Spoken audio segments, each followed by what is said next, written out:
like obesity, diabetes, heart disease, asthma, and those, of course, are some of the most severe situations that we experience here in the District of Columbia. Um, it's uh, it's interesting to see where we are at this point.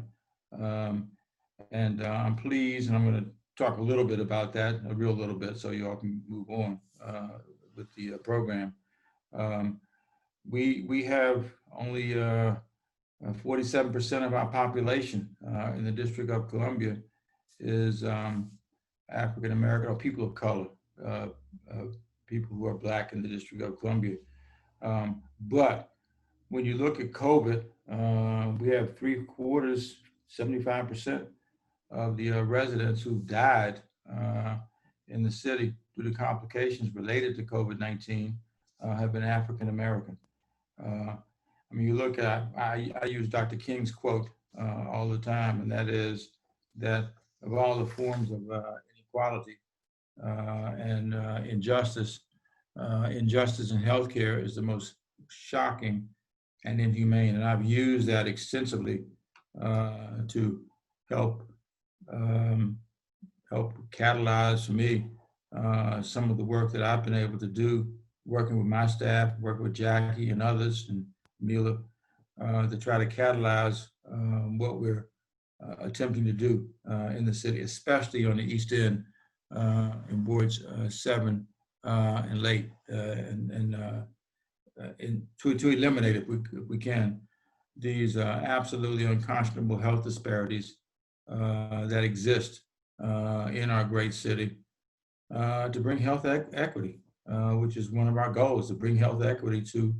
wards 7 and 8. And I'm really glad that we can report now that we are making enormous progress, even as we battle this once in a lifetime or once in a century pandemic that we're faced with. Um, the council, which some of you, of course, know, maybe all of you know at this point, but the council recently unanimously adopted Bill 23-277. The title is the New Hospital at St. Elizabeth's Amendment Act of 2020, which approved the operating agreement and the lease for the building of a new hospital that will be 136 beds. Also approved the building of a new ambulatory care complex. And for the first time in the history of the city, we're going to have 2 urgent care centers on the East End, one in Ward 7 and then one in Ward 8 as well.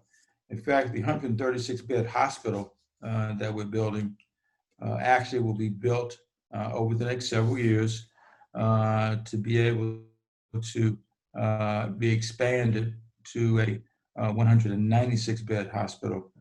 As Jackie well remembers, we went out to Los Angeles to see the Martin Luther King Hospital that Dr. Elaine Batchelor has done such a wonderful job with bringing to where it is today. And one of the things she said, just let me caution you guys, she said, don't build it too small. And I'm glad that we've taken her advice. The 136-bed hospital we're talking about will be built to be expanded to 196 beds. And I won't say I hope we have a need for it, but if we have a need for it, we want to be prepared and not to feel like we're having to jury rig to get to the next step. I'm glad to be able to work also with you, Mila, and I'm looking forward to the work that you all are doing to bring some information forward to us.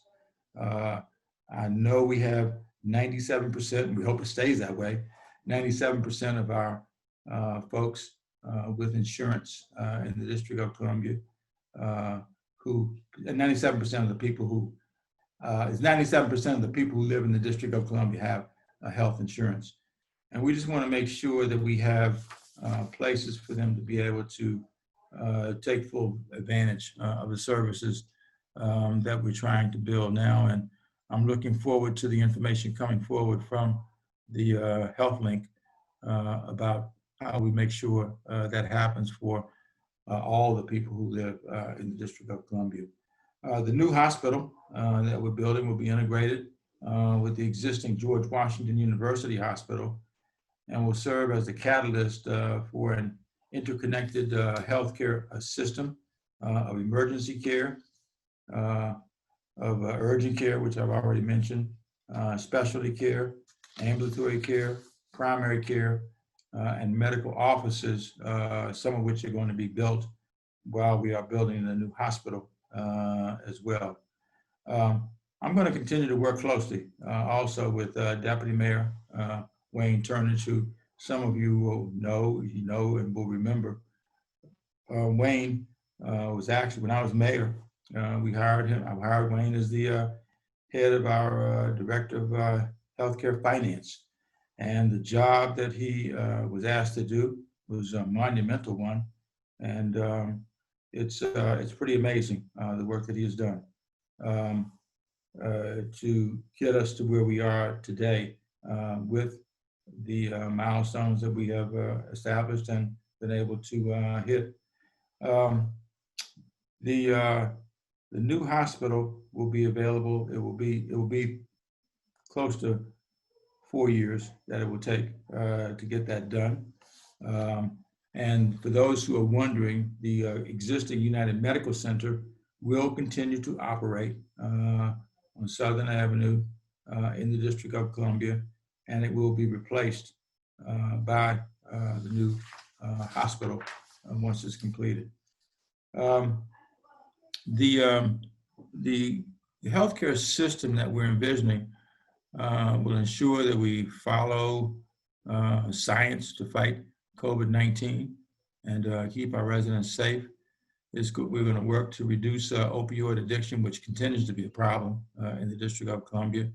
And we've gotten, over the last couple of years, we've gotten about $54 million from SAMHSA to be able to make investments to address that. We're also going to have a NICU, which is not necessarily everybody, as to a neonatal intensive care unit that will be created at the new hospital. And we're also going to work hard, we're continuing to work hard on addressing healthcare issues, health issues from the perspective of wards 7 and 8 being food deserts in the District of Columbia. And we think our ability to address those will be important in bringing the kind of healthcare experience, health experience to people who will now have a much better place to be served. So I want to thank you all again, Angela, for having me today. I want to express my appreciation for joining the other panelists who are with us today. And I want to conclude my comments by thanking Deputy Mayor now, Wayne Turnage, who's the keynote speaker. And he will do a great job, as he has done throughout his term with the District of Columbia. So, Angela, thank you very much for having me today. I'm delighted to be here. I want to thank the Chamber for its support. And I want to thank everybody here for working with us. And I hope you will continue to work with us so that we can say, and one day, the people can't wait to go to the east side of the city, because it's where the greatest healthcare services imaginable are being provided in our great city. So thank you all very much. Thank you very much, Angela, and I appreciate being with you today and look forward to the presentations. Thank you so much, Councilmember Gray. We really appreciate you being part and your support as well. Now, it is my pleasure to introduce our keynote speaker, Wayne Turnage. He's the Deputy Mayor of the Office of the Deputy Mayor for Health and Human Services and the Director of the District of Columbia Department of Health Care Finance. Thank you so much, Deputy Turnage, for being with us today, and I'm going to turn it over to you. Thank you. Good evening. Let me use a brief moment to welcome the conference guests and members of the Chamber, and of course this quite illustrious panel that has been put together. I am very pleased to offer a few keynote remarks for the program that will be delivered in the form of a PowerPoint. I hope someone has it and can share it with the group. And I guess, thank you. I have submitted this document. If you don't have it, you will get a copy of it for your later review, because it's a fairly comprehensive 45-page slide document that really offers some outstanding data on the district's response to the pandemic. But do not worry, I don't plan to cover each slide, and in many cases, I will speak very briefly on the slides that I do cover, hitting only the high points. The purpose of the document is to give you some information that you can take with you.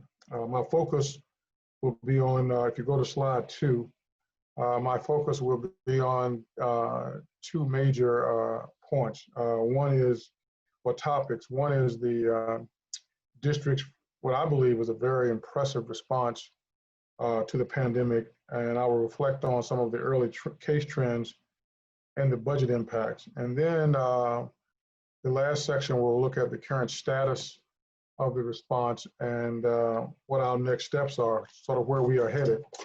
If you would turn to slide 3, most of you may not have, I'm sure you remember that the origins of this virus first appeared in 2019, December of 2019. It is a novel coronavirus that was later named COVID-19. Almost immediately when there were national indications that we could have a problem, the Department of Health began to issue health alert notices to our providers. Typically, I think it occurred around in late January. Shortly thereafter, the mayor put together she established a consequent management team structure to guide the response of the district in a very organized way. And we had our first confirmed case in March, on March 7th of 2020. I remember it quite well. If you go to slide 4, from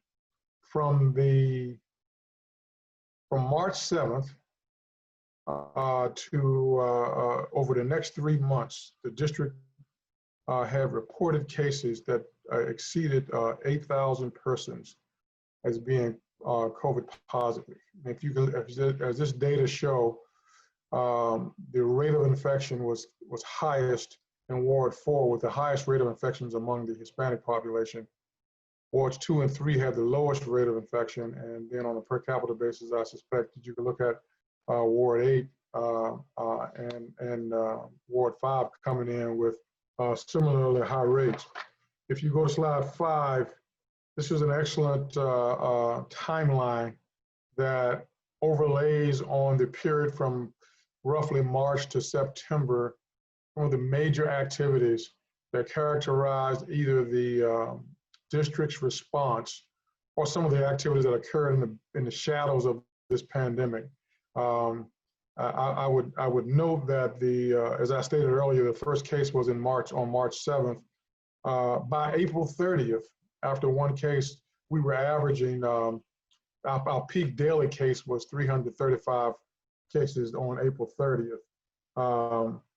Moving forward through a number of actions that the mayor took, on July 22nd, she issued a mandatory mask order, which we believe has been highly effective. But still, after the array of strategies that were put in place, if you look forward from March 7th to where we are now, this table as is of September 10th, so roughly 2 weeks ago, we were looking at 14,687 cases over just that short period. If you go to slide 6, one of the things that we didn't know earlier in the as the cases began to emerge, but soon became readily evident, was the race effect of the infections. In terms of the racial breakout, the Hispanic population of any race had the highest infection rate, and followed next by African Americans. If you go to the next slide,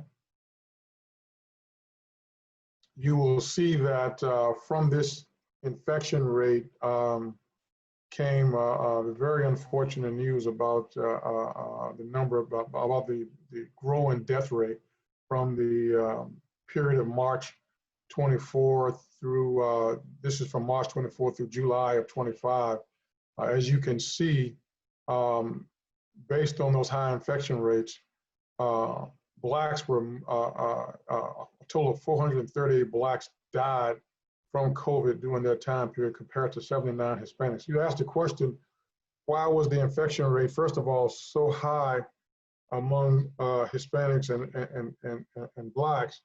And the answer, I think I think the answer nationally has evolved, and that is the fact that the occupations for many Hispanics and many blacks take them right into the teeth of the virus. You know, they could be transit workers. They could be working on the front lines in hospitals and support positions. You know, many were out in the virus while others of us had the benefit of being able to shelter at home. And as a result, they paid a heavy toll with a high infection rate, and as you can see, a greater number of deaths. If you go to the next slide, when you turn these deaths into a case fatality rate by race, you will see that although there were substantially higher numbers of Hispanics that had or that contracted the virus relative compared to African Americans, the death rate for the African Americans was more than 3 times what you see for Hispanics, primarily we understand that higher death rate to be a function of the underlying risk factors that disproportionately affect African Americans, from high blood pressure, from diet to diabetes to obesity. All of those things create extreme risk for the population, and as a result, when we get the disease, absent, depending on the viral load that you're hit with, it could easily be fatal. If you go to slide 11, I want to jump to sort of what was the policy response. Slide 11, please.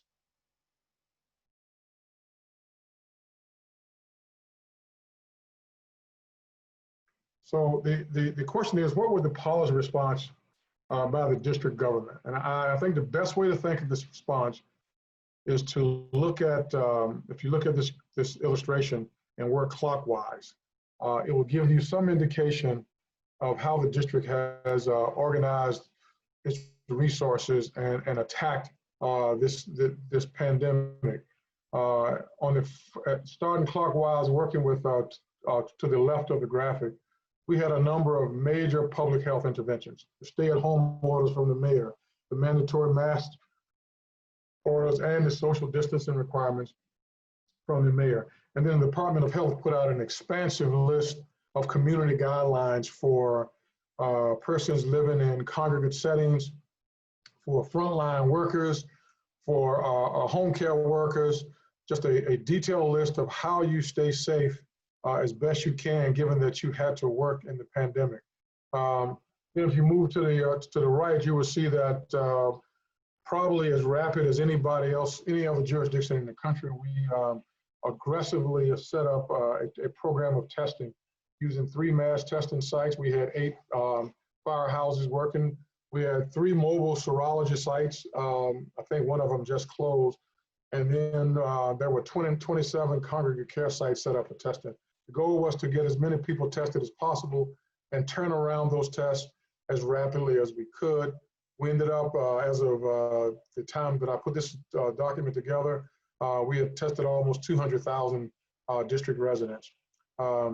Then once you have them tested, there's a question about contact tracing. We have a contact tracing force of over 408 employees. And we try to, when there's a new case, we say 99% of those new cases are traced within 1 day. And then we try to hit the close contacts of those who were infected. And we've been able to do that for almost 95% of those cases. And then based on those results that we find, we put a program of isolation and quarantine in effect, especially for at-risk populations. We have 4 isolation and quarantine hotels, which total 528 rooms. and they have been transitioned down to now 1 hotel and 202 rooms. We also have what we consider to be safe and alternative accommodations for people who are in the community who are high risk and have nowhere else to go. And we have about 336 rooms that we use for that purpose. If you would jump all the way to slide 14.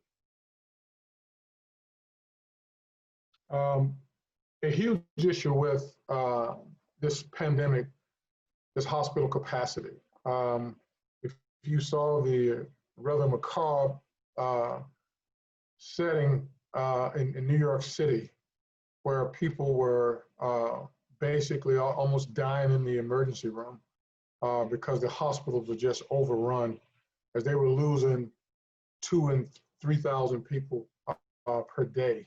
And the death rate grew so dramatically that they were backing up ICE trailers to the hospitals and taking out dead bodies because they didn't have sufficient moral capacity. So we certainly wanted to avoid those shocking horrors in the city if we, as we prepared for a surge and potentially a first and second wave. And so with working closely with Jackie and the Hospital Association, we've expanded hospital capacity significantly using first of all, a 437 alternate care site that we've set up. And it's a marvelous site that if you haven't checked it out, you should.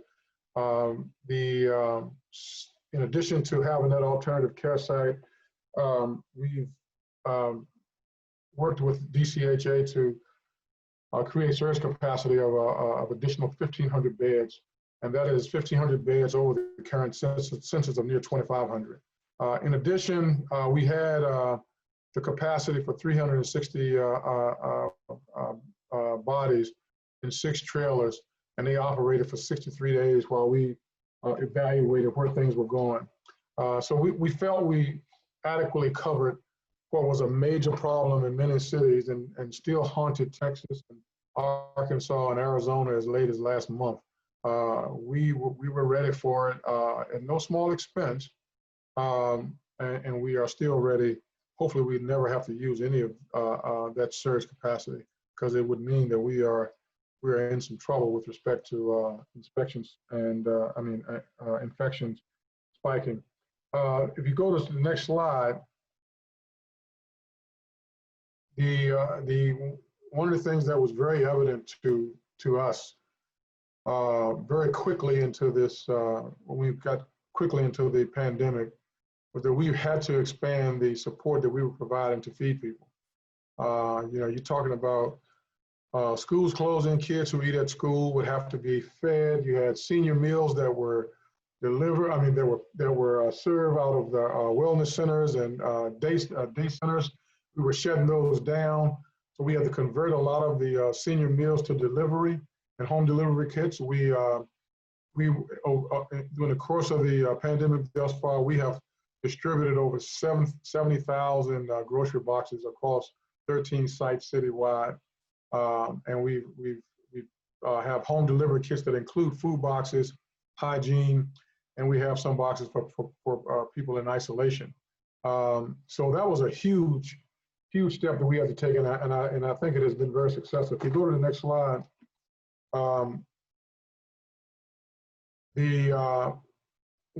another issue that we had to contend with was preserving government continuity in the face of the mayor's stay-at-home order. The district has over 30,000 employees, and the mayor ordered about 60% of those employees to go home on telework.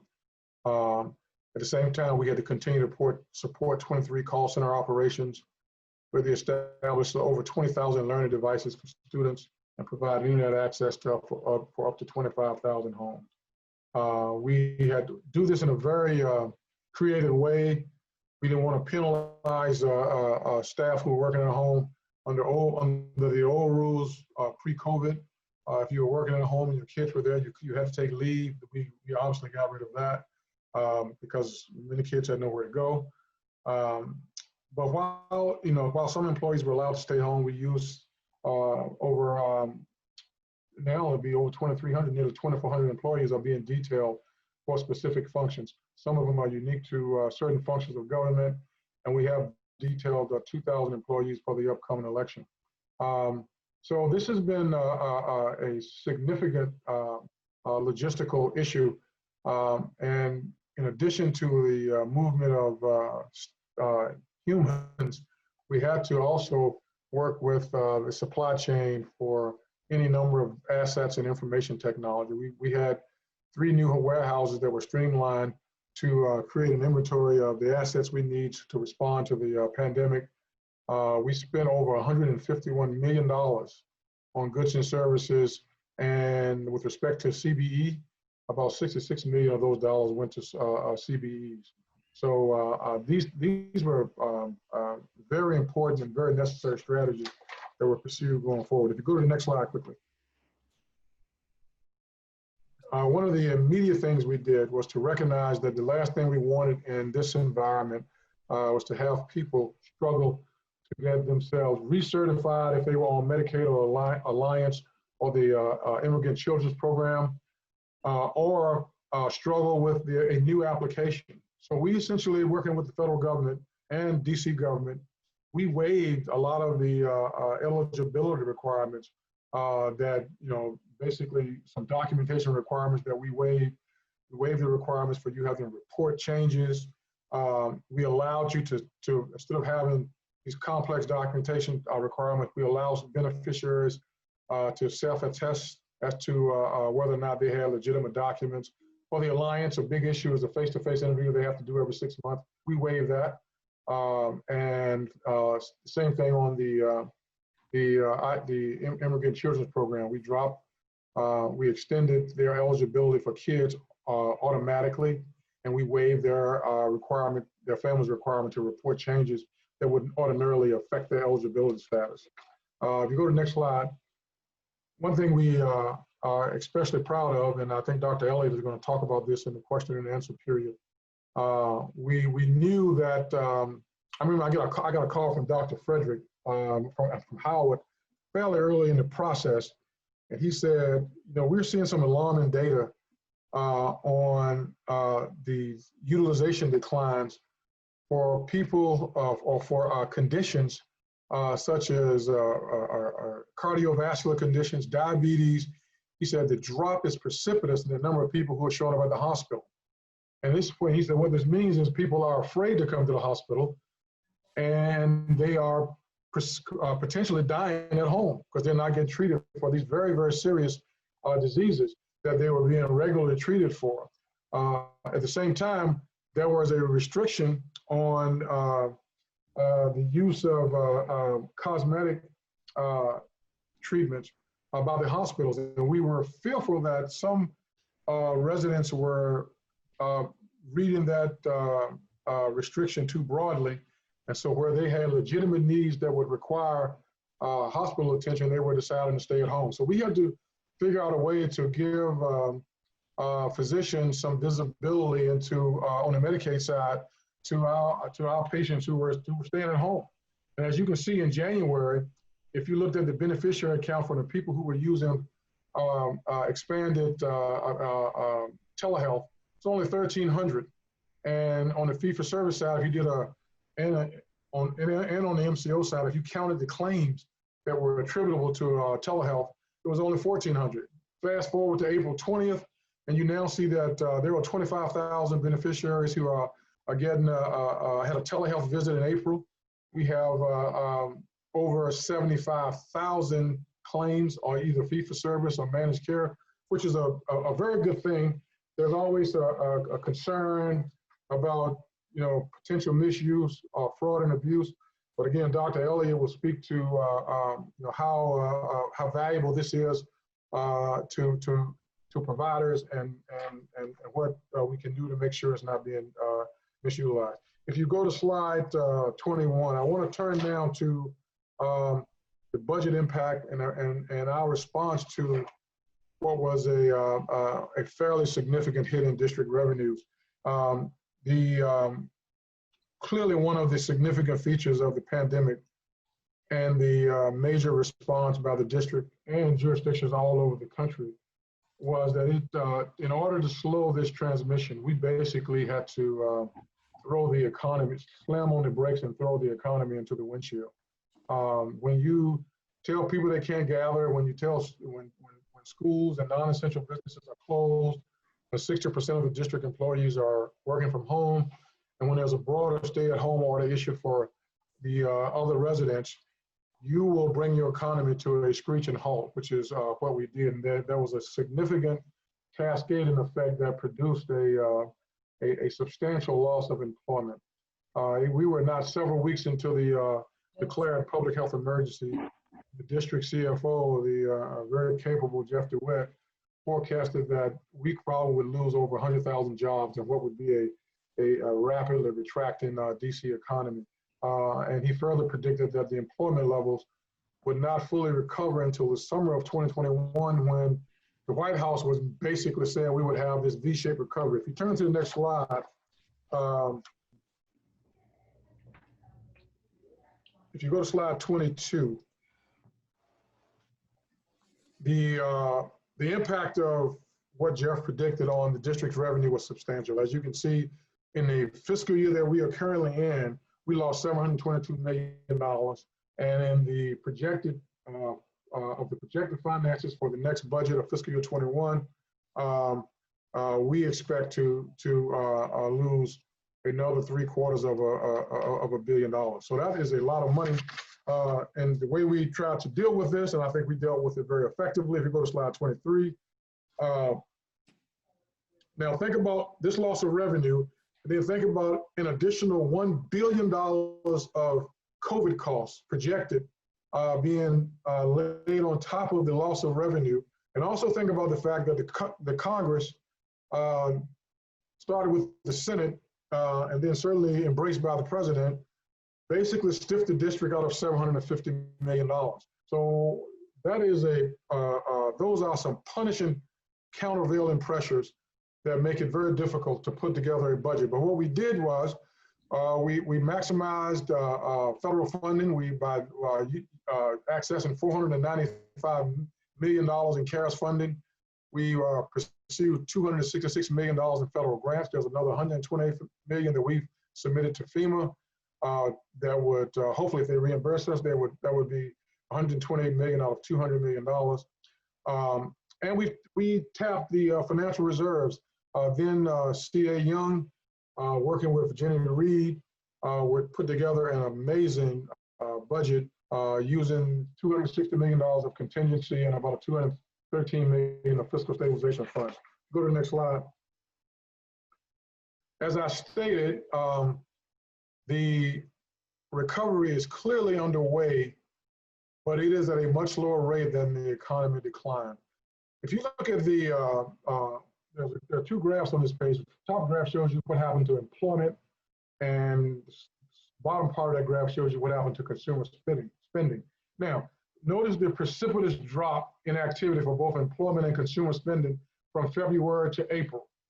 If we were in a V-shaped recovery, you would see that red line representing where we would be actually are now, because a V-shaped recovery would have had us back in essentially May or a little bit beyond May to a fully employed and humming economy. But if you look out, if you follow the actual trend, that black line, you will see that we are in, this is as of July, and we are now in September. These numbers have not changed much. Employment is still down by 14.5%, and the consumer spending is down by 15.7%. The impact of this on a host of things, revenue, unemployment claims, small business revenue, is substantial. And so these are the things that we have to struggle with over the next, over the coming months. Now, moving quickly to the last section, if you would go to slide 25, I want to talk very briefly about a comparison of where we are on case trends, and then how we move forward given where we are in fighting this pandemic. if you go to the next slide, you will see that the district is doing better than most big cities with respect to the number of cases that we have per 100,000 members. We have 6 cases per 100,000. Other cities are seeing, sometimes twice what we're seeing. And these are weekly cases per capita. And so we feel that the very structured and detailed and prescriptive response of the mayor and her team, her incident management team or consequence management team, has been very instrumental in sort of hitting this pandemic when it was threatening to get out of control in the district, and bringing it down to a point where we feel that we have some comfort with where we are at this particular day. If you go to the next slide, if you look at a 7-day moving average, you will see that Maryland and Virginia, the top 2 lines on this graph, are beginning to see an upward tick in their 7-day moving average of COVID cases. The district, meanwhile, remains relatively flat. We are still in phase 2, and some of these other jurisdictions have moved in and out of phase 2 to phase 3 for different parts of their estates. And if you go to the next slide, if you want to have some insight into how the mayor and her incident management team is approaching this process, we meet at 8 o'clock every morning. We meet at 10 with just the city administrator and the other deputy mayors, and the 8 o'clock meetings with the mayor and her senior team, 10 o'clock meetings with the CA and the deputy mayors, and then at 2:30 we meet with the mayor and her senior team again.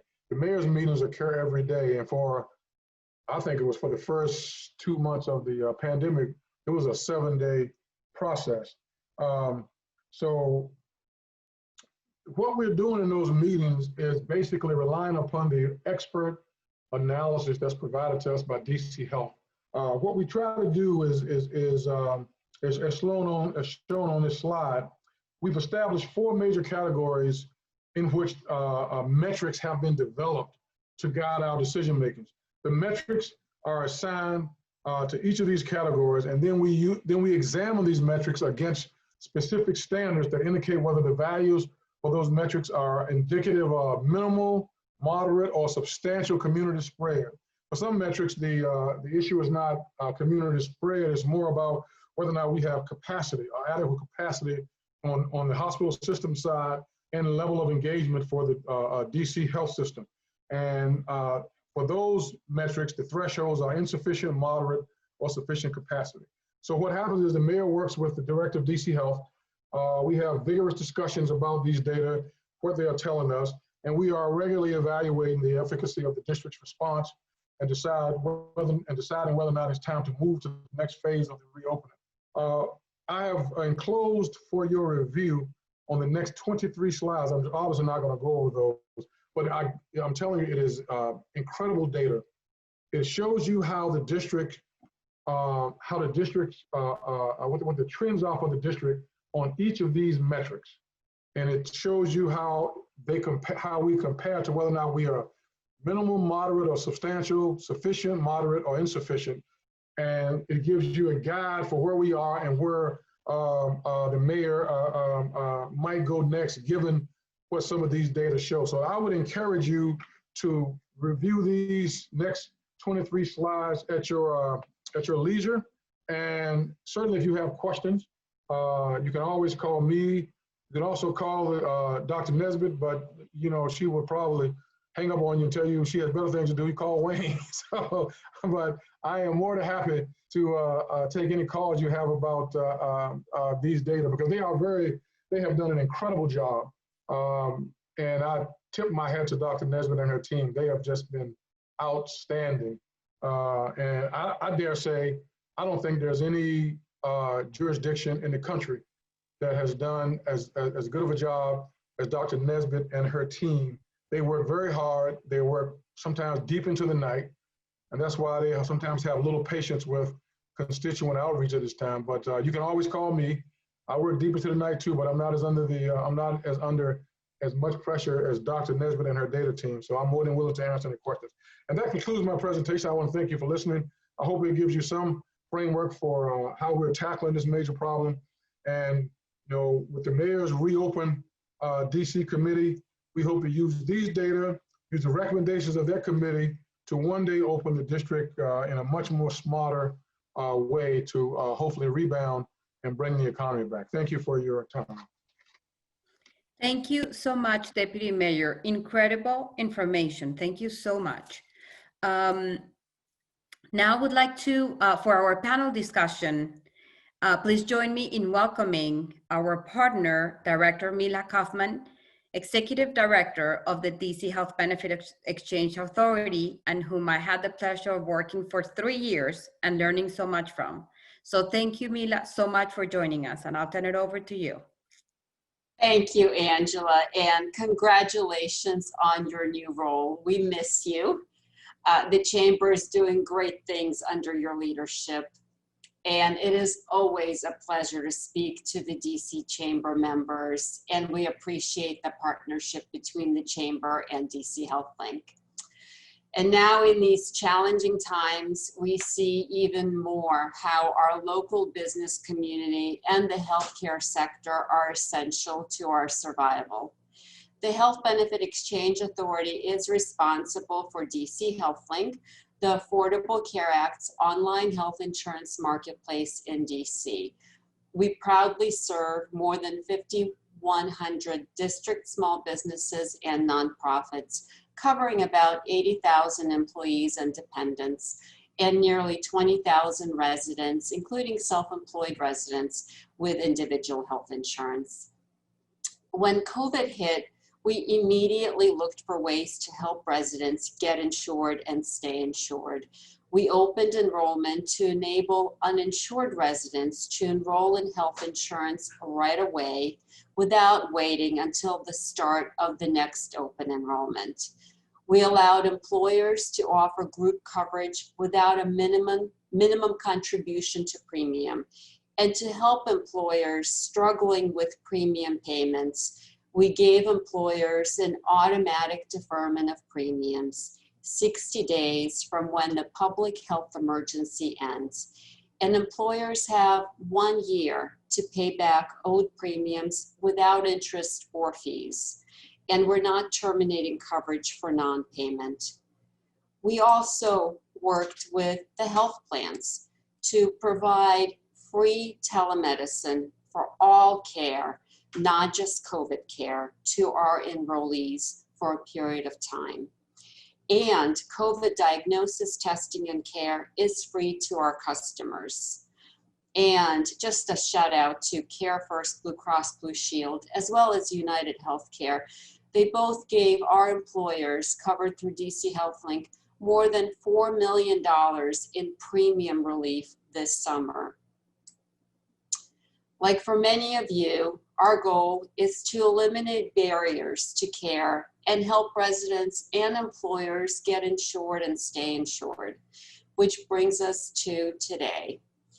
We will be looking at the healthcare landscape of 2020, the effects of closures, and lessons learned to date from COVID-19. I'm really excited to hear from today's panel of experts.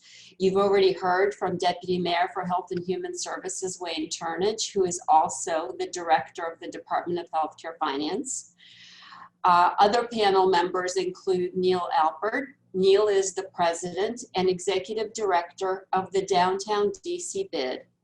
He has over 20 years experience in the private sector, including at Holland & Knight, and previously he served as City Administrator and Deputy Mayor for Planning and Economic Development in the Fenty administration. Dr. Josh Sharfstein, Vice Dean for Public Health Practice and Community Engagement with Johns Hopkins University. He has served as the secretary of the Maryland Department of Health and Mental Hygiene. He was also the principal deputy commissioner at the FDA and was commissioner of health for Baltimore City. And I did ask each of the panel members to send me something personal that I could share with all of you. And so Josh said that his dog Luna keeps him company during Zoom meetings. So I hope that she makes an appearance during this Zoom meeting. We also have on our panel Jackie Bowens, who's the president and CEO of the DC Hospital Association. The DC Hospital Association is the unifying voice for hospitals and health systems in the District of Columbia and works to advance health policy to strengthen the district's world-class healthcare system to ensure that it is equitable and accessible to all. In her current role, she is the primary liaison with the federal and district governments, the business community, and the American Hospital Association. And on a personal note, and this is really great, one of her best vacations was in Spain. Barcelona was an amazing historical and culinary delight, she said. Then there was the European Smooth Jazz Festival featuring 20 concerts over the week. Pieces of a Dream, Eric Darius, Chris Walker, Jeff Ryan, and many, many more. The festival is limited to 500 guests to ensure an intimate and up-close engagement with the artists. And most days she dined side by side with the artist, and it was no ego, no drama affair, just pure love and fun. Thank you, Jackie, for sharing that. We also on the panel have Dr. Tolly Elliott, and he is the Chief Medical Officer at Mary Center. He has been involved in telemedicine since 2011. He is responsible for the oversight of both the medical and dental services, as well as leading the team of providers. Mary Center provides medical, dental, behavioral, academic, and social services to nearly 60,000 residents in DC and Maryland. And last but not least, I would like to introduce our moderator, President and CEO of CareFirst Blue Cross Blue Shield. Brian began his current role at CareFirst in 2018. Prior to serving as president and CEO, he was CareFirst's Chief Operating Officer. And prior to joining CareFirst, he was a member of Aetna's executive leadership team, holding a variety of positions during his 19 years with Aetna. Currently, he's a member of the board of the Federal Employee Program Board of Managers, Special Olympics Maryland, and the Economic Alliance of Greater Baltimore, and is also a member of the United Way's Tocqueville Society. On the personal side, the silver lining during COVID has been the opportunity to sit down for dinner together with Kelly and their 3 daughters every night since March. So with that, thank you. And Brian, the virtual microphone is all yours. Thank you, Mila, and good evening to our hosts and attendees. As the CEO of CareFirst Blue Cross Blue Shield, we're pleased to host the DC Chamber of Commerce's 2020 Health Policy Forum. I'm excited about the opportunity to serve as the moderator for such an esteemed panel. CareFirst is a long-standing member of the DC Chamber of Commerce, and the 2020 Health Policy Forum marks the 6th time we've hosted this event. For 83 years, CareFirst has served communities in the District of Columbia, Maryland, and Northern Virginia as a not-for-profit healthcare company, providing a comprehensive portfolio of health insurance, products, and administrative services. But in just a few short months, the global COVID-19 pandemic has created profound health and economic challenges in the District of Columbia and worldwide. CareFirst has been relentlessly committed to its mission during this crisis to help the many people we serve region-wide, individual members and employer customers, partners across the healthcare delivery system, governments, local communities, and our very own employees. Since the start of the pandemic, CareFirst has invested more than $300 million throughout the region to fulfill our obligations to our members and a vast array of community stakeholders. COVID-19 has profoundly affected all of us in a variety of ways. Our members who are at the forefront of our efforts, are facing personal health challenges combined with extraordinary economic pressures. The pandemic continues to highlight the urgent need to address persistent challenges within the healthcare system, especially disparate health outcomes experienced by minority communities. Accelerated by the gravity of these unprecedented times, CareFirst has been working to develop partnerships to advance and improve overall health value. I'm proud and excited by the work being done at CareFirst, but recognize much more work remains ahead. We are only one part of the much larger healthcare industry that must be ready to face and aggressively address the challenges presented by this pandemic. As an industry, it is critical that we take the lessons we have learned through the first wave of this pandemic and use those lessons in preparation for what's ahead. I look forward to a robust discussion on this topic with our expert panel. Our first question is for all panelists. The District of Columbia entered phase 2 of reopening on July 22nd. In a recent mayoral briefing, Dr. Nesbitt, the director of the DC Department of Health, stated phase 2 will be a much longer haul than phase 1. Based on our industries and agencies are currently at, with regards to dealing with the pandemic, what are your individual reflections on this statement? And who would like to get us started today?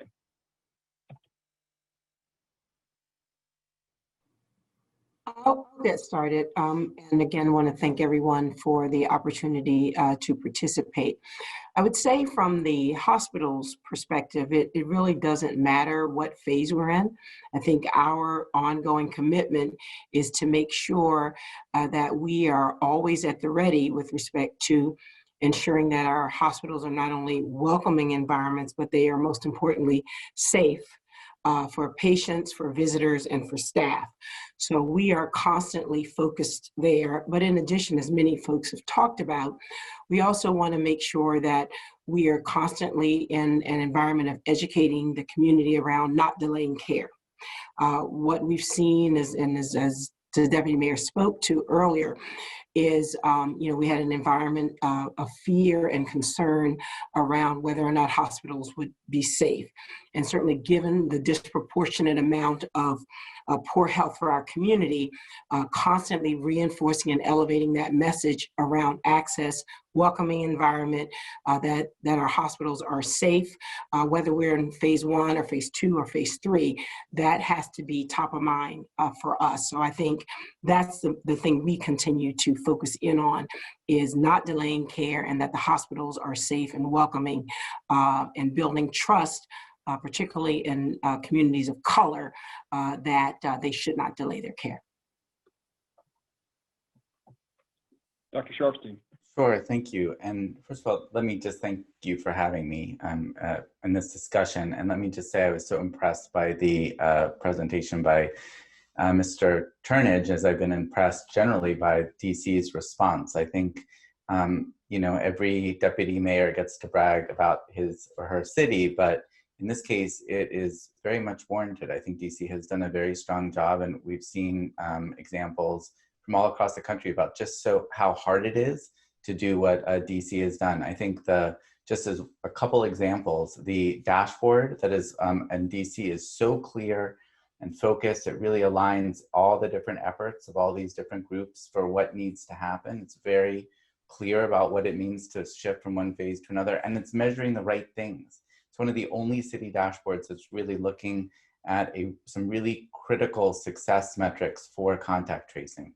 So I think there's a lot for DC to be proud of, but this is a very difficult pandemic. And to the question that you asked, Brian, I do think phase 2 is going to last a while. And that has to do with the nature of the virus, how transmissible it is, the fact that we're heading into fall, and the fact that DC is surrounded by a lot of virus outside its borders that's coming in every day. I think that you'll have the best sense of how things are trending. You're now somewhere around 60 or 70. I think cases per million per day, 6 or 7 per 100,000, and you'd like to get it lower, and you'll be able to watch it. But I think it probably will require a vaccine and the distribution of vaccine. But I think the good news there is, because of the strong infrastructure, because of the support for the health department, and I am Dr. Nesbitt's president of her fan club, I think you're going to be in a good position because of the work that's been done by everyone here to get a vaccine once it's proven to be safe and effective out quickly and be able to move the economy and everything else forward probably faster than other places that have struggled thus far. Mr. Albert. Thank you, Brian, and thanks for inviting me to participate in this forum. So in the business community, we obviously support the science and once the science and the medical experts to kind of guide our path forward. But in addition to the wonderful stats that Wayne shared with us on the impact on the economy, I think the business community is particularly concerned about the lasting effects of this pandemic on the economic structures of our economy. You know, our organization puts out regular data on the impact of COVID-19 on the DC economy and the downtown DC economy. Our last time period that we looked at was the 3-month period after COVID-19. And during that time, the economy of the district and of particularly downtown DC came to an almost screeching halt. So we're operating at about 12% of normal activity or compared to the same time last year. Only 5% of office buildings or office workers are working from their offices in downtown DC. Obviously, office workers help drive the economy, the retail and restaurant economy. Visitors are no longer coming to our city. They're not going to any city. And so visitors drive our convention and tourism business. They drive our museum and entertainment business. Our hotels are operating at 6% of capacity as for last year. And so, you know, we like to follow the science and we like to encourage everyone to do their part so that we can get to phase 3 and beyond as rapidly as possible. But from a business perspective, we're very concerned about what the lasting effects on the structure of the economy could look like. Dr. Elliott? Again, thank you for having us here. Thank you for having me here, Mary Center. I think that I would like to echo everything that everybody's been saying. You know, when I think of it in 3 parts. The first part is just looking at the collaborative process. There has been an aggressive push on the part of DC Health, Dr. Nesbitt, DC PCA, DC Hospital Association, DC Healthcare Finance, the MCOs and the payers to try and come up with a strategy to make sure that we meet the needs of the patients. And I think with that collaborative process, it had to develop a capacity for readiness for that next iteration of what this is going to look like. And ultimately it goes back to what Jackie said about trust. You know, people have gone through a very traumatic life event, and now we have to get them back into a mental space where they feel safe, they feel as though they're going about things the right way, but they're going about things in a smart way according to the guidance that they're receiving. Yeah, thank you. And I appreciate it. And to pivot, if we could, Deputy Mayor Turnage, following up on some of the feedback and I think credit that's been rightfully offered during the panel discussion and following from your keynote remarks, the district has been fortunate in not having to utilize its medical surge capacity. And you noted this, created by the conversion of the Walter E. Washington Convention Center. In addition to maintaining that capacity, can you talk a bit about what the district is doing, can be doing to prepare as we head into the fall of this year and a potential second wave as we close out 2020? Sure. The first thing that we are doing is not making the mistake that some have made, and that is to break down the excess hospital capacity. Given the decline in economic activity that Neil so eloquently explained, we don't see the urgent need to shift the convention center back to its intended use. So that capacity will remain. Likewise, we expect the hospitals that expanded the capacity within their footprint to keep that capacity available should the surge come back. We also have a very expertly managed PPE program by Jay Melder, as a deputy CA. And he has data that allows him, is designed to basically staff, the government providers with the PPE that they need, but it also has room to assist private providers who don't have the means or may be struggling to meet the PPE requirements. And so if we get back in a situation where, the numbers are spiking and some of the undercapitalized providers start running out of PPE, then we'll be in a position with our inventory management to assist in that regard as well. And so other than those two things, I think the most consistent thing we can do is be vigilant about watching the numbers. As Dr. Sharpstein stated, I am cautiously pessimistic, I should say, about this virus because, when it is an invisible virus, obviously. And so when I go walking around, take my walk around the stadium, and there's a beautiful day and people are out and you're lulled into sleep about what's really going on. And then I'm walking with a mask on, I'm having a tough time breathing. I'm saying, why am I wearing this mask? It's a nice day, everybody's out. And then the minute you drop your guard, or you go back and you hear about somebody that you know who got the virus and they died. And so this thing spreads so easily that, I think, like the doctor said, we're going to have to basically, improvements in therapeutic options help, but we're going to have to get a vaccine. And I doubt that one will be widely distributed until next spring or next summer. Certainly we may find that any number of them have some efficacy, but then trying to flip the switch and turn that into a massive distribution is a huge challenge. So I think those are the things that we have to be mindful of. And that's how we will respond. Deputy Mayor Turnage touched on a couple of points that I feel like we should lean into a bit. The first is public responsibility, and Dr. Sharfstein, an opportunity for you to reflect perhaps on the role of the public as it relates to what we can and should be continuing to do to avoid that apathy that the Deputy Mayor talked about, and that pressure that public apathy could place on the healthcare community. Can you talk a bit about public responsibility and some of the things the public can and should be continuing to do?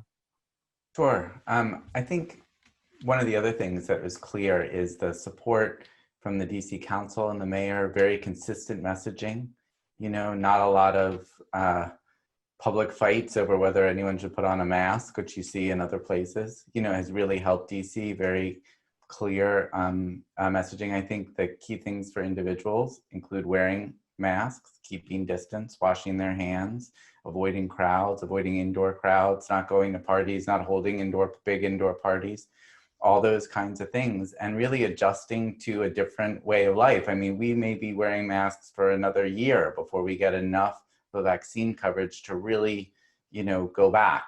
And we might be at phase, the phase 3 by then, but but it may be that certain people it's going to be smarter for them to wear masks. So really, going from the sprint into more of a marathon, consistent messaging helps. Access to the supplies like hand sanitizer and masks is extremely important.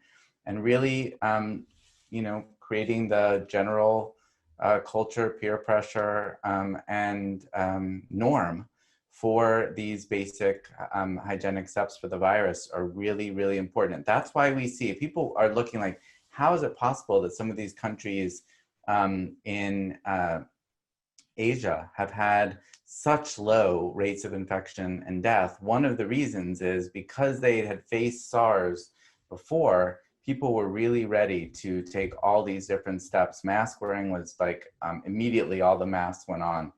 And the more that that can be done and people can be supported in doing that through different ways, the more, the harder it will be for the virus to spread. And Dr. Elliott and Ms. Bowens, the other topic that Deputy Mayor Turnage brought to the forefront is the conversation around PPE. There was a lot of focus on PPE in the early goings of this pandemic, and specifically the concerns around shortages and the ability to get it into the hands of healthcare practitioners where it was most urgently needed.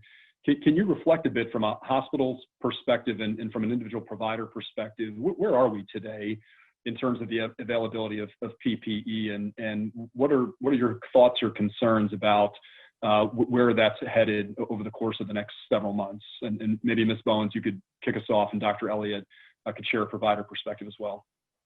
I feel honored that you call me Miss Bowens, but you can call me Jackie. That's fine. And again, I want to apologize. I've got some bad allergic reaction, so I sound a little itchy, scratchy, but otherwise okay.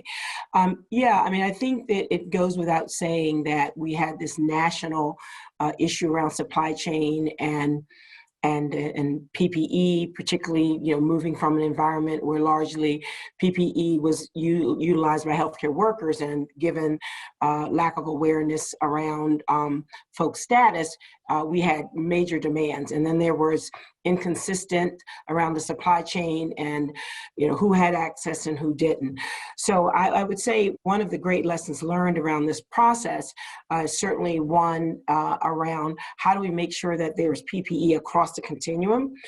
So the bigger systems were probably in a better state versus some of our smalls. And I think it really, most importantly, reinforced the importance of the partnerships across the continuum. And so one of the benefits with the hospitals are that we work in partnership collaboration all the time with DC Health around emergency response.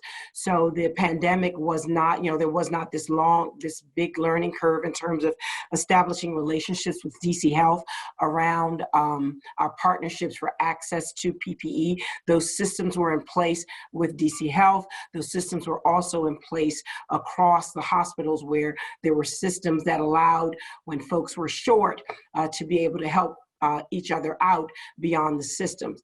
But I would say that certainly this, where we are in terms of the epidemic, we're in a much better place around our supply and shortages. And as the Deputy Mayor talked about, we work in conjunction with DC Health and keep in touch around what our numbers look like. We recently were awarded a grant in partnership with DC Health to actually assess the inventory. And as I noted, one of the big concerns for the hospitals were actually what access did our smaller providers, essential providers, such as our primary healthcare clinics, our home health, our SNFs, that continuum has to work. It can't just be the hospitals, because as the other providers go, so too do we, because if we're at maximum surge, we have to be able to appropriately transition patients out. And if those patients can't be cared for, whether it's the SNF, the primary care, others, it certainly backs up the system. So I would say that we are in a much better place. Lots of lessons learned. As I said, what right now we're getting ready to do is embark upon an inventory assessment, work on some recommendations to ensure that as we, should we get into another situation with a spike, that we will be well prepared across the continuum. Critically, partnerships and collaborations, I think we've always known that those things were important. I think, again, it just reinforced the critical nature of being proactive across the board, not just some of the time, all of the time. Thank you. Dr. Elliott, how about a perspective from clinicians on the ground, nurses and doctors that are on the front lines? Yeah, I will say early on, we got hammered. I mean, we took a hard hit. Everybody was scrambling. We were doing our very best.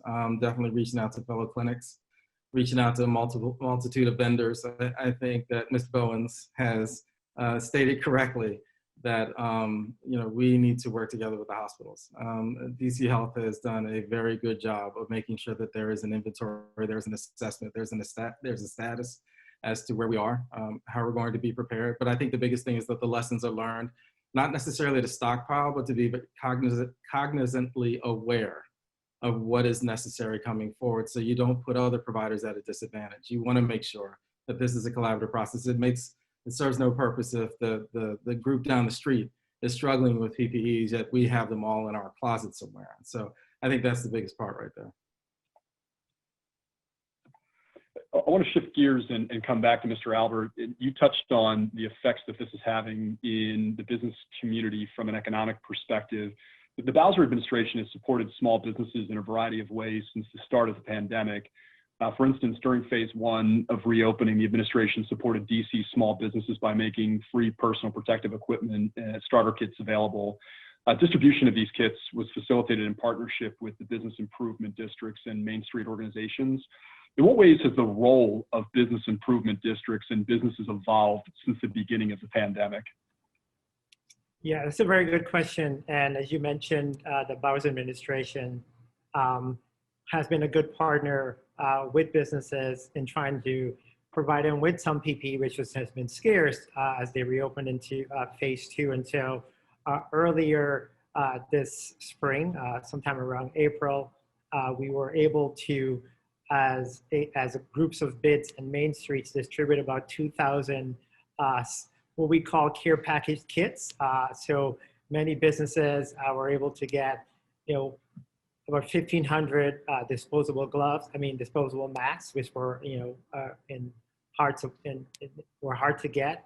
Lots of cleaning supplies, hand sanitizer, and gloves.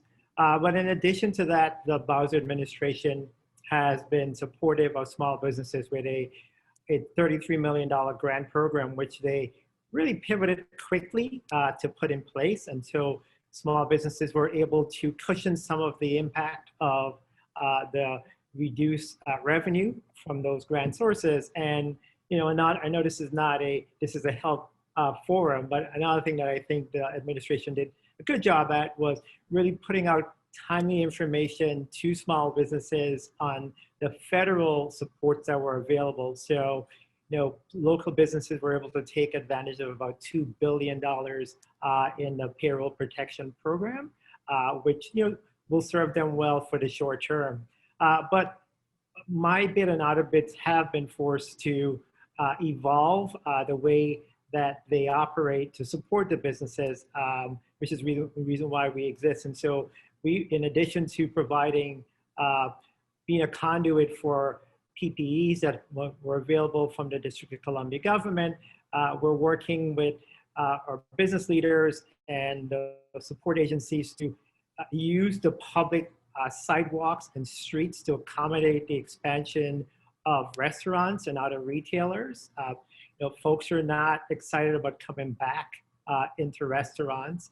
And so to facilitate the expansion, or not even the expansion, to facilitate some amount of commerce for the restaurant industry and some retail industry, the District of Columbia government started up a couple of programs, one called Parklet, so restaurants could expand into the sidewalk and into the curb lane, and that process goes through our bids. So we've been forced to become a better servant, is the word I would use, of the business community, providing the conduits to the government resources that are available to them. Right, thank you. The conversation around disparities was opened up and highlighted extensively by Deputy Mayor Turnage during the keynote. I feel like this is a great opportunity, given the role that each of our panelists play and the observations that they've made throughout this pandemic. The pandemic continues to amplify longstanding disparities that exist for our communities of color: services, access, value, outcomes. Do you have thoughts about how to increase access and healthcare value for people of color? And what can the business community do in partnership with government and in partnership with community resources to support increased efforts? And this is a question I'd love for each of the panelists to reflect on.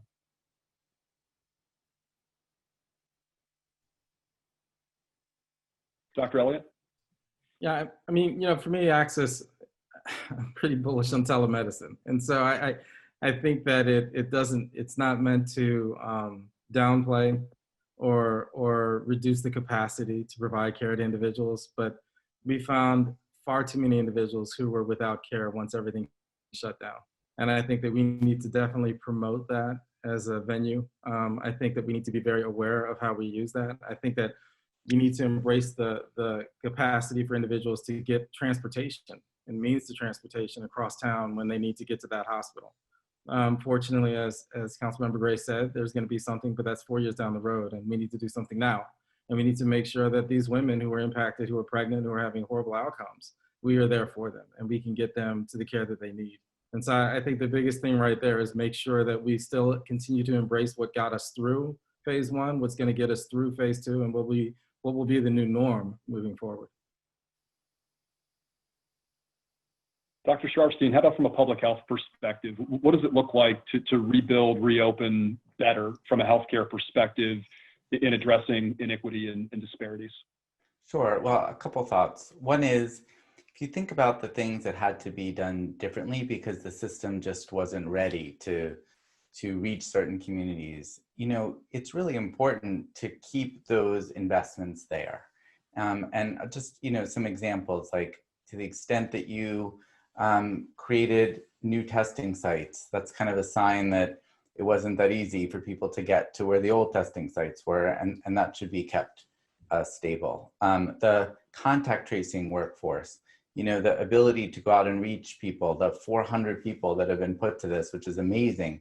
That's an incredible opportunity for the city, not to just disband it after a vaccine gets out there and say, okay, you know, wait till the next pandemic, but turn that incredible resource to some of the other underlying health challenges that actually put people at greater risk for serious illness with COVID, like hypertension and diabetes, and have really a chronic health workforce. I think the other perspective that we have in public health is that the causes of these just horrific disparities go beyond the healthcare system. It's more than just healthcare access.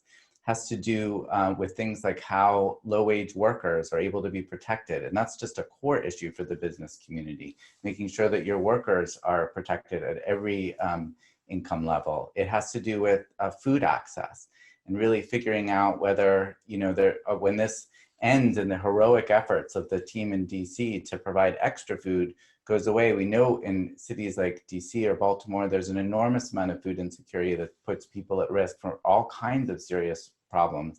What is the business solution to really improving the food system?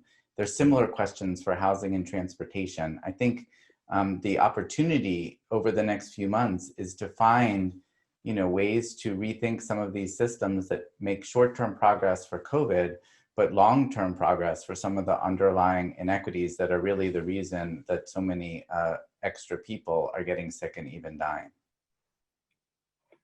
So, Mr. Albert, the number of the comments that Dr. Sharfstein made really relate to the intersection of the work that you've done. And I know there's been increasing collaboration with public health and with individual agencies within government to try to connect the dots on some of these barriers. Can you comment a bit about you know, some of the role of business in this effort, as well as the intersection of housing and efforts around social determinants to try to address disparities outside of just clinical care?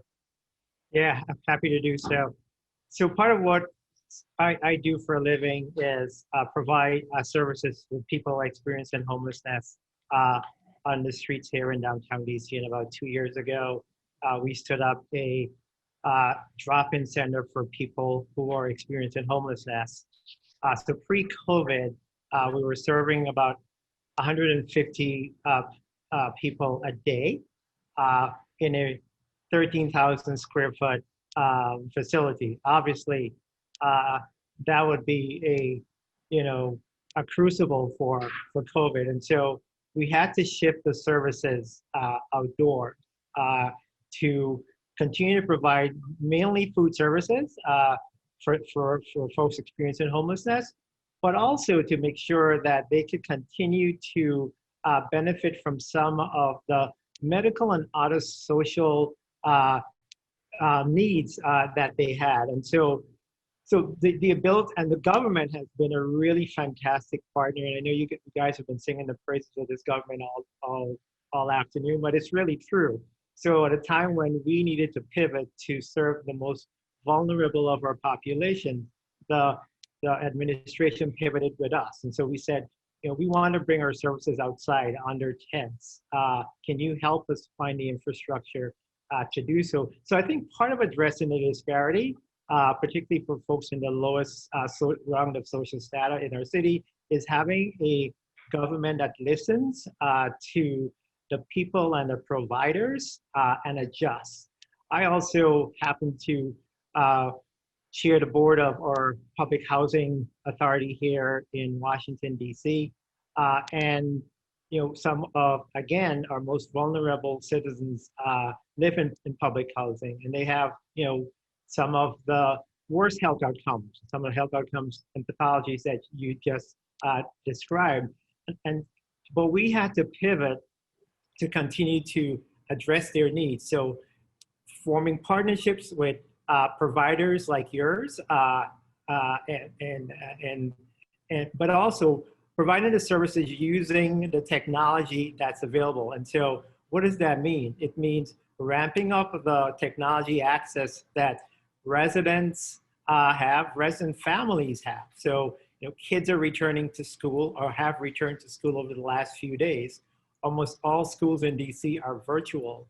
And so the Housing Authority has had to make an investment along with the city to ensure that kids still connect.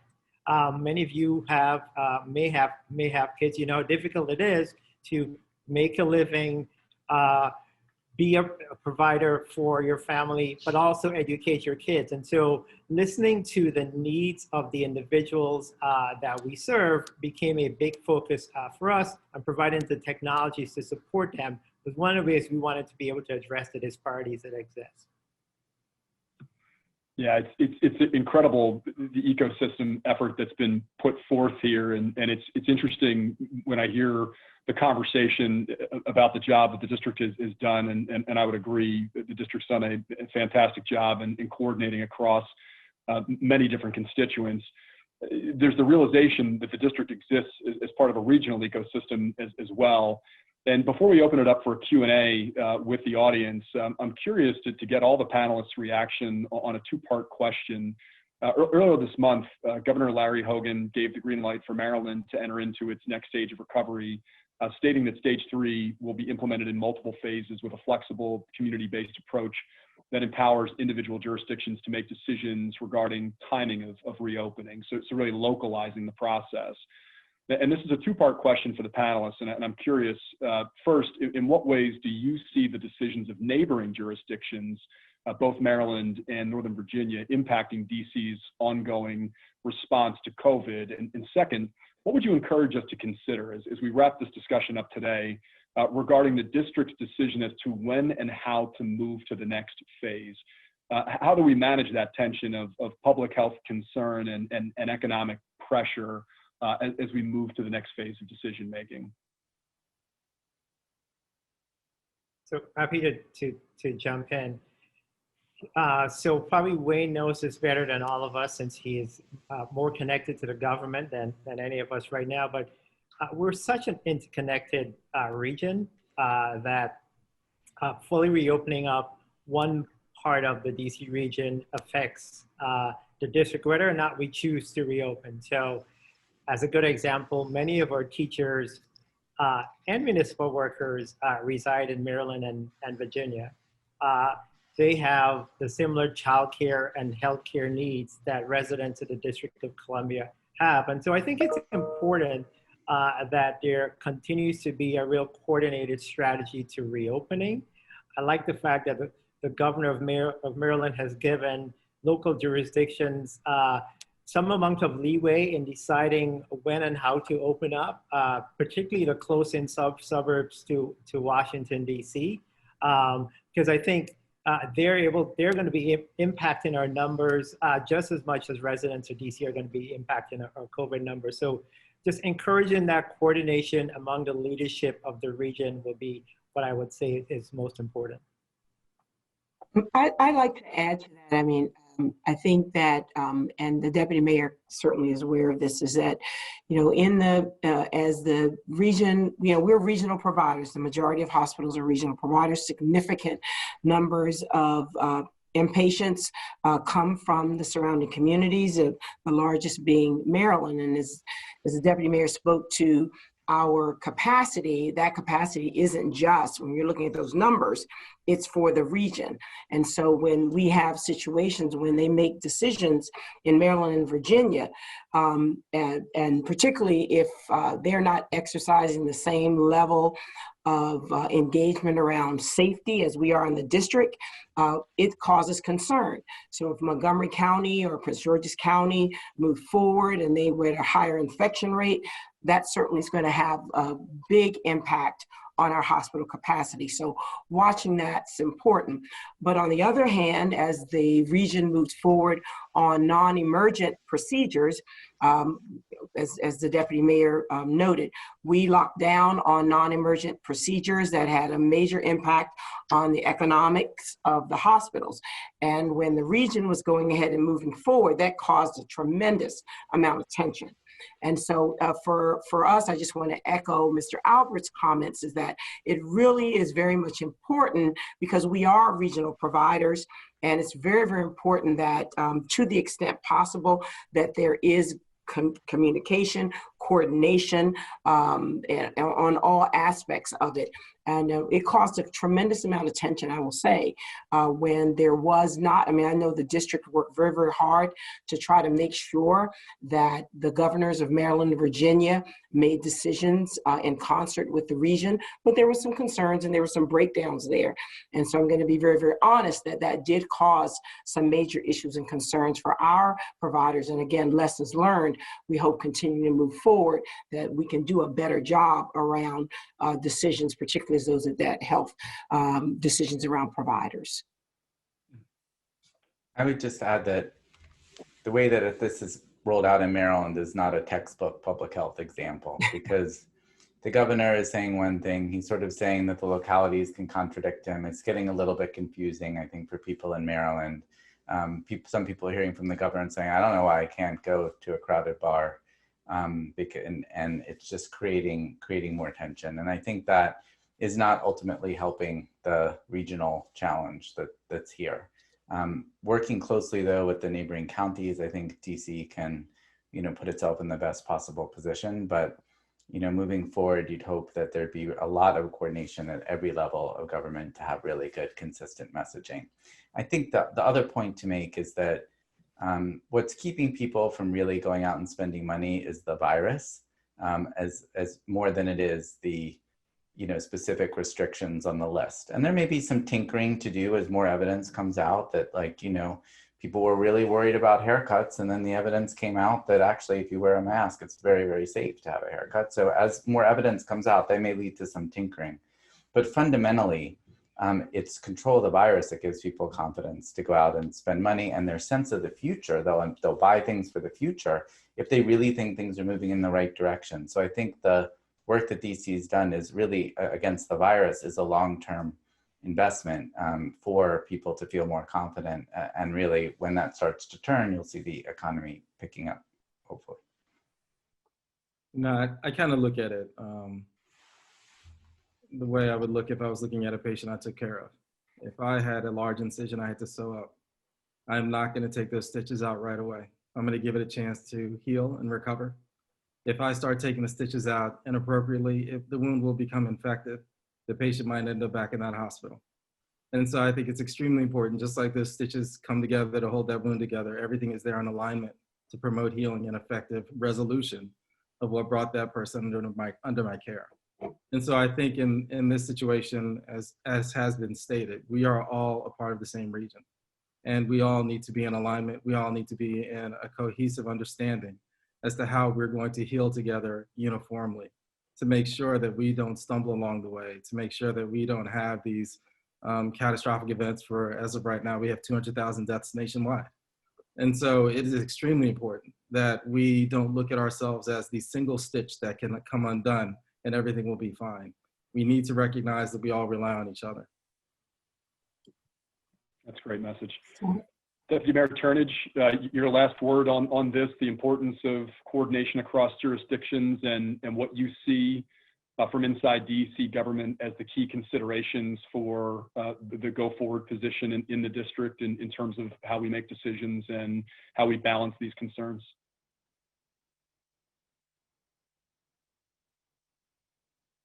I think that I will simply echo all of the comments about coordination. It is futile for any, given the porous nature of our borders, it is futile for any of the three jurisdictions or any of the jurisdictions that comprise the capital region to operate in a silo because you cannot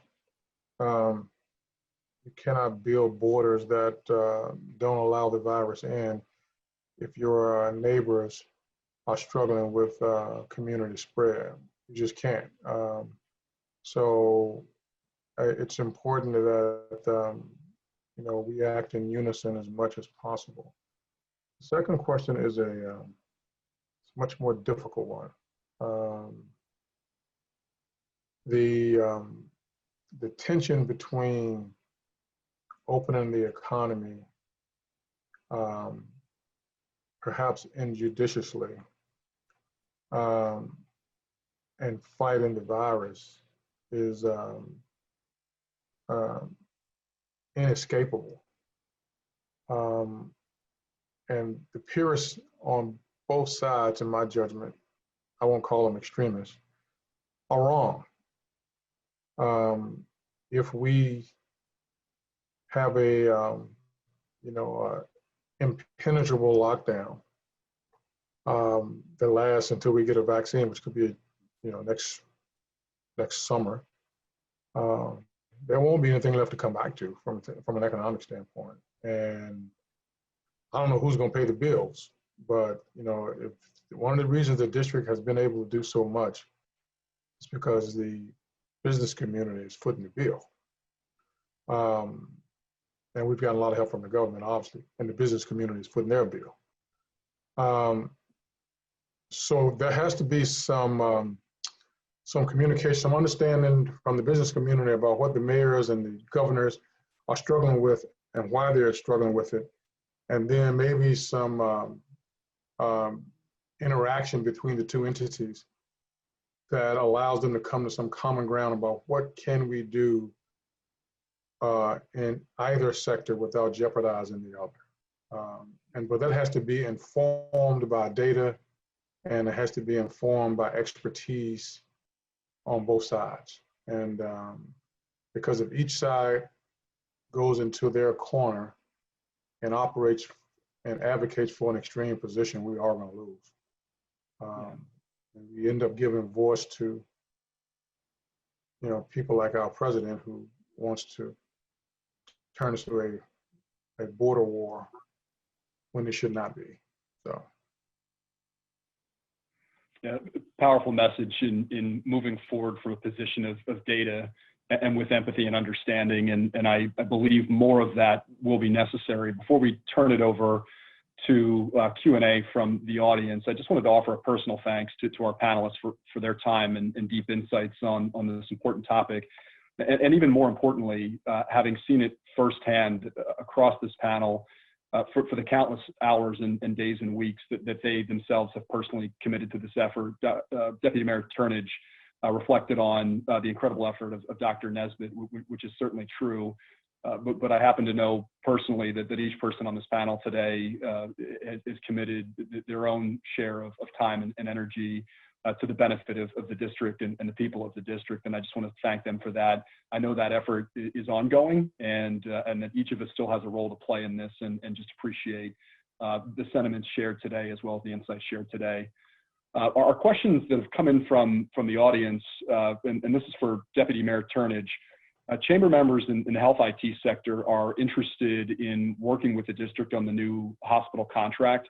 What is the plan to engage CBE businesses from a contracting perspective, telemedicine, cloud, et cetera, or even in roundtable discussions as the city develops this much needed offering? Are they speaking of the new hospital that will be in St. Elizabeth? I believe so. Yeah. Well, it's somewhat different topic. I didn't quite prepare to speak on the new hospital, but what we've done is obviously UHS is the operator, and UHS is responsible for the establishing the inner workings of the system. To the extent that there are opportunities for significant CBE participation in various areas of hospital operations, then there will be a number of community meetings headed up by Kimberly Russo, in which she will address a range of issues, including that. On the electronic health records front, they use the Cerner system, which is a pretty impressive system. And I'm not sure how you configure that with CBE participation, but there are lots of other functions in a hospital that are driven by sophisticated IT work. And Kim Russo for UHS would be better able to speak to just how the nexus between what they need and what the CBE community can provide will be executed. But those things will be, I'm sure, discussed in detail at one of the many community engagements. Deputy Mayor, you're popular in the Q&A section here. The next question that came in, and the audience has also asked for Dr. Elliott to follow up, is what does the 72% of telehealth services being utilized for behavioral health tell you? And what opportunities can be proposed to address this need when we move past the pandemic in a post-COVID world? So what are you seeing in the data, Deputy Mayor, and where do you think it's taking us after the pandemic? Well, Dr. Elliott is much more capable of speaking to this than I am. I would say it speaks to me to a pent-up demand that for any number of reasons. One could be the fear of coming into a hospital or a provider setting and putting yourself at risk of getting infected. The other one, mental health. Unfortunately, mental health remains a part of our healthcare system that is unfortunately segregated and identified in ways that are adverse to people seeking care. I think one of the biggest mistakes we've ever made in our healthcare system at all is to even call it mental health. We should treat it just like any other illness. It shouldn't be identified, segregated, and stigmatized, because it causes people to not want to seek care because they're embarrassed. And then we have major parts of our society that are wildly uneducated about mental health. And that just reinforces people who are struggling with depression, with even more serious mental illnesses, to stay at home and suffer in silence until it comes to some tragic end. So I'll let Dr. Elliott pick it up, but I think it speaks to some of those two things. I think you Deputy Mayor, I think you pretty much hit it. I would like to say that in a way, mental health is similar to what we're doing with coronavirus. You can't see it. Mm-hmm. It's there. People are fearful of it. Some people are afraid to leave their home. I think this has revealed a silver lining in terms of how we manage patient care. I think it's an opportunity that can certainly be seized upon. I definitely think we don't forego or abandon how we were managing individuals living with mental health issues. But I definitely think that it would be a mistake not to embrace that and not to learn from what the patients have told us. They've told us that they want this. They've told us that it's helpful for them. Where we are at Mary Center, we do see outcomes where patients are more compliant with their medications. Patients don't miss their appointments. Patients they're in a much safer space. They're much more comfortable to talk. They can find themselves in an environment where they don't feel as though they're going to that clinic or walking through that door. They now have the capacity to have that healthcare provider available to them. And so I think that this would be an amazing opportunity for us to actually embrace that and continue pushing it and seeing how far we can listen to the patients and giving them the services that they deserve. Dr. Sharfstein, do you want to close us out on this topic of the influence of telemedicine and virtual health and what we're seeing in the current state and where it's taking us in a future state from a public health perspective. Sure. Well, I completely agree with Dr. Elliott. This is an enormous benefit to patients. And in many cases, people are getting care in ways that are preferable to the way they were getting it before. And so we should find out ways to do that. As one specific example, access to drug treatment is actually been made easier by the ability to prescribe key medicines, just get somebody on the phone, make a diagnosis, and cut off the withdrawal that might just be about to kick in that would lead people to use drugs again. And the evidence is just so strong that the quicker you can get people into treatment, the better they're able to do. So I think that there's a lot of public health benefit from the right kind of telemedicine, and building in the structures to be able to do that is really important. There was just a great essay, I think in the Washington Post, about depression and about people with depression having to go to the emergency department and then wait for hours and hours and hours for a quick evaluation, instead of now they can get, immediately to somebody who can assess them and help them right there in their own home. It's just, I think, we're learning that a lot of the structures that existed really certainly weren't there for public health or for health reasons. And if we can use this as an opportunity to break through them, it's really going to be for the better. Yeah, I wanted to add one thing. The clinical staff like it too. Yeah, I mean, it's not a one-way street. I mean, the clinical staff absolutely enjoy the fact that they are not because they go home at night. They think about their patients. They wonder how they're doing, and so this has really given them capacity to stay plugged in. And no pun intended, but that's what it is. And we're talking about mental health now, behavioral health, but that goes beyond behavioral health. It goes into all the different things. We're using it for primary care with pediatrics, with OB, with internal medicine, with family medicine, with HIV services, with medication-assisted treatment for addiction services. We're using it for a wide variety of venues. And it is something that, as Dr. Sharfstein said, must be done intelligently. It must be done in a safe manner. But there is a marvelous opportunity for us to pursue this as far as we can. What about for pet therapy? Actually, yes. Such a critical point. What's good for the patients and good for the providers, and the convergence of that to sustain change. I just want to thank the panel again, and thank the DC Chamber of Commerce for the opportunity to have this important conversation. And with that, turn it back over to Angela Franco to close us out today. Thank you, Brian. Thank you so much for being such an incredible moderator. What an incredible conversation.